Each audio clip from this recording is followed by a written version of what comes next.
Welcome back. No intro today for this video. I just wanted to hop on really quickly to let you guys know two things that you'll need to know for this video. First thing is going to be that this is a cable-based workout, and if you don't have cables, then you want to use a resistance band instead. So it can be done in a gym or at home. Either way, as long as you have a pair of resistance bands or you have access to a cable machine, you can complete this workout.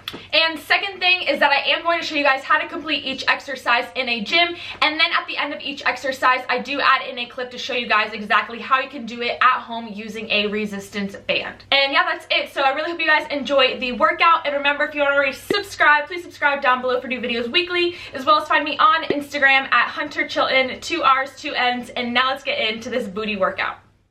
Alrighty guys, if you want to do this booty workout, then go ahead and screenshot the screen right here, and this is the whole entire workout written for you guys. Starting off with the warm-up. Now this is obviously after stretching and doing some light cardio on the treadmill, just to get my blood flowing throughout my body and get my heart rate up a little bit, and a little bit of glute activation. But I really like to start off with this because it puts so much emphasis on your glutes and really gets a nice pump and blood flow going to that area to just prepare your body for the exercises you are about to do. Now, if you guys can see that weight moving, I'm using the lightest weight possible because again, this is just a warm-up.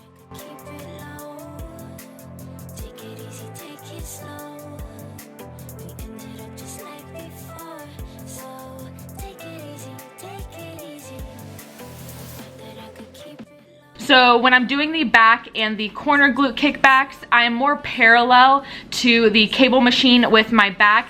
That is just going to put more emphasis on your glutes and put less on your back. So it's going to kind of take that tension off your back and place it all on your glutes the more you're parallel to that bar in front of you.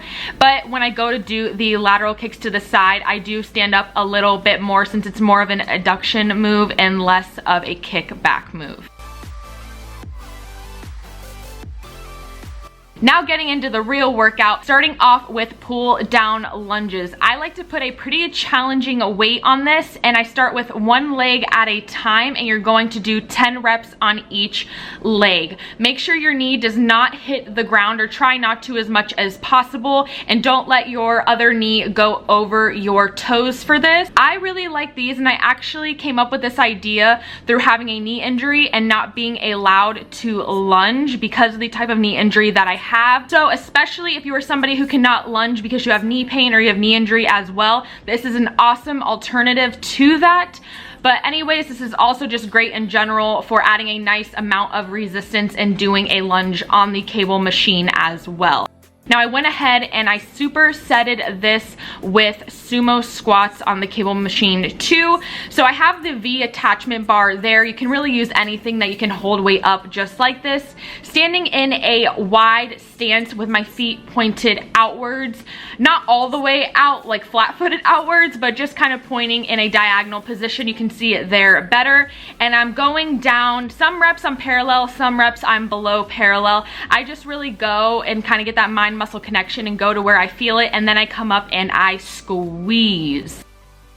Now here is the at-home version. So I just went ahead and tied my resistance band up at a high enough level above me, and I just repeated the same exact thing. I've said this before in my workout, resistance bands are set up just like a cable machine is. It's obviously just depending on how much resistance the band has that you're using. Just like when you add weight to a cable machine, it's the same exact thing. And here I'm doing these sumo squats and just attach the resistance band lower onto something. So it doesn't have to be a piece of workout machinery. You can attach this to the bottom of a chair or your bed or wherever you're doing this at.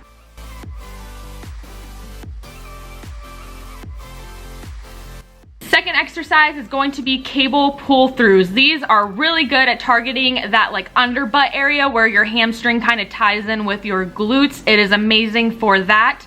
Now this should be all glute and leg work. This should not be using any of your upper body at all. So as you see, I'm keeping my chest upright, but I'm keeping my whole entire back and arms kind of limp. I'm just keeping them in the same position, and I'm just allowing that weight to pull me down to where I feel the full pull and stretch in my hamstring and in my glute, and then I come up and pull that weight and squeeze, but I'm not bending my arms or moving them at all. And then here is the at-home version. So as you see, everything is literally the same thing. You're just attaching it to something else. And obviously, the more advanced you are, the more higher resistance band you want to be using, or at least tie it around more times to whatever you're tying it to make it more challenging. There must be more to life than this. Reaching for the stars, traveling. Now I had to go ahead and add in some glute kickbacks for the actual workout as well, with more of a heavy weight. I think I added an extra 10 pounds for this because these are added with a pulse. So you want to go all the way up for a glute kickback, then go down slightly for a pulse, and then up and then back down, and that'll be 1 rep. Make sure you're squeezing. I always like to keep a slight bend in both knees for this. I never really like to lock out either knee. So again, make sure you're also staying parallel to that bar to just keep that emphasis on the glute, and you are good to go. As I said, I didn't go too much heavier from my warm-up weight only because of that pulse makes it a lot more challenging. So just keep that in mind when choosing your weight.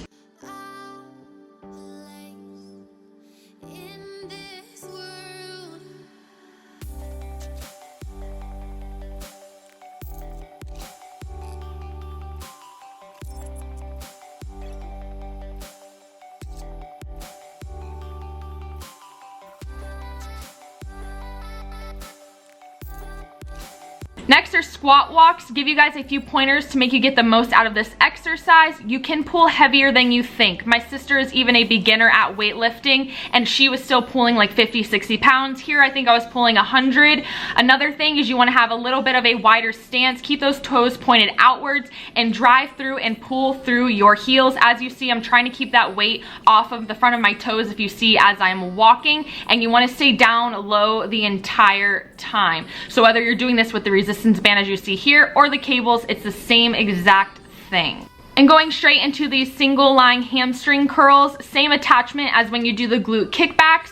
You're going to lay on some kind of bench where your knee is right at the edge of it, and you want to go ahead and, as you see here, you're pulling that weight up and down using only your hamstring. It's pretty self-explanatory because it's only your hamstring able to pull that weight up regardless. I think I was doing around 30 pounds here. It was quite challenging, especially with the isolation of laying down and only allowing your hamstring to pull the weight up. So you can keep that in mind. And I do have my other leg and foot down for some stability. So I went ahead and did that. You can put your foot wherever you want to feel comfortable as long as you are feeling it in your hamstring. I always like to add in some kind of hamstring work with glutes since they do complement each other and really, play off of one another. It's just always a great thing to add in. So I did add this in at the end of the workout. Really hope you guys enjoyed this workout, and until the next one, bye guys.